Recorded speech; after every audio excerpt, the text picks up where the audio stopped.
Welcome back, and I hope this will help you today if you're using Xero, how to create your first invoice and how to send it and how to create an invoice template for your business. So once you're logged in to your Xero account, we need to click on this drop down arrow next to the company name and head over to settings and click on invoice settings. Here we can set up a template. Clicking in options, you can edit this. You can change the logo, you can copy this whole template and rename it, and you can create by department or by product or whatever else your company is dealing with, a different template for your invoices, for your sales invoices. So once you're happy with all the changes you made, so if you click on edit, here is where you can change what the invoice says on the top, what would be the size and what does it show, and the tax rates and all sorts, alignments and all that. I would recommend to put the payments and the payment terms at the bottom. I've seen invoices where there weren't bank details, so why make it difficult for your customers to be able to pay you? So once you've done this and you're happy with it, you can, as I said, create new branding. This is your settings for your invoice numbers, how it should be present, what number it should start on, and what the payment terms would be by default, but obviously you can customize it as you go along.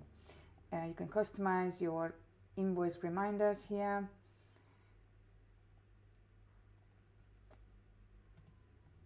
Well, first you need to switch that on, but you've got options 7 days, 14 days, 21 days overdue. And then if you click on the edit, this will customize your covering email, which is going to go with the invoice reminder. So the invoice and this reminder email will go out together. So let's stick with this.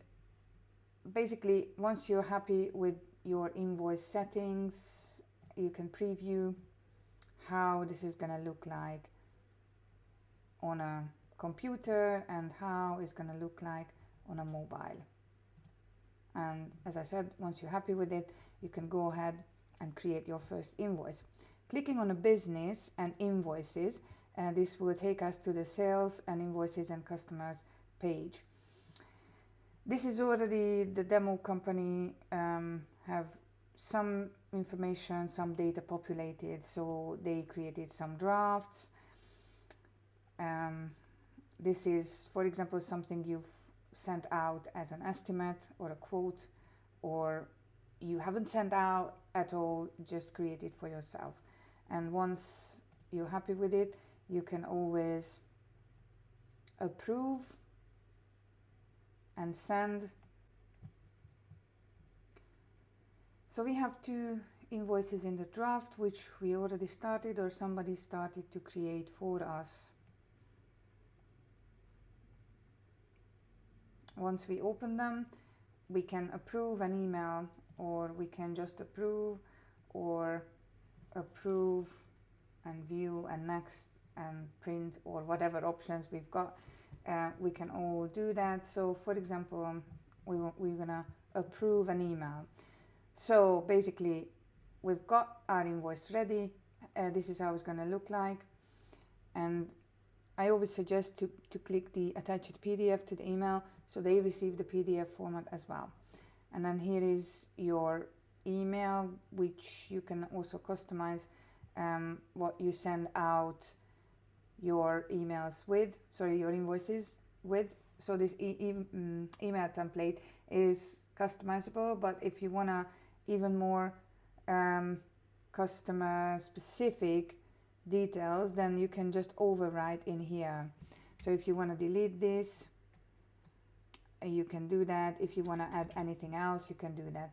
So once you're happy with your covering email and the invoice, you can just click on send email, and it will, obviously this didn't send because this is not a real account. then it will straight away send it to your customer. And then down here in the history notes, you can see what happened. So you can see that when was it created, when was it approved, edited, and sent or unsent, and when it gets paid, it will show when it was paid as well.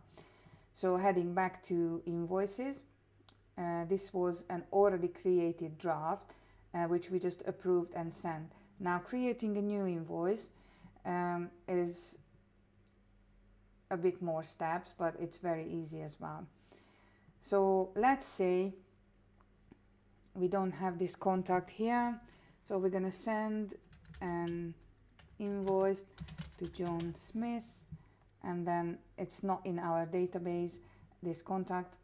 So if we click on add, then we can add so many and more details with regards to this customer. So maybe just johnsmith.co.uk. This is going to be their email, but you can put addresses and everything. You can do this later, by the way. So basically we have our new contact, whatever details we would like to fill in on the invoices. So the due date would come up if we had set that up originally in the invoice settings, and we can also change the invoice numbers, change anything else we want. So here we've got items, so we're just gonna go with something's already set up within this account and make it a 15 quantity, and we're not gonna fill any other details. So basically we've got our invoice ready. We can approve an email, save and close if it's somebody else is gonna approve it. But if we're just a one-man band, we're happy with it. Again, we can customize the email and just go ahead and send the email. Obviously the email didn't send, it was just a made up email address. And here again we can see what happened.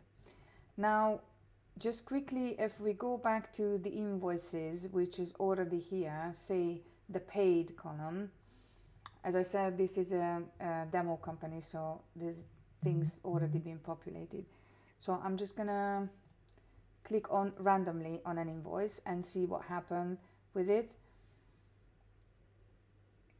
just to give you an overview or just an idea of what information you can see.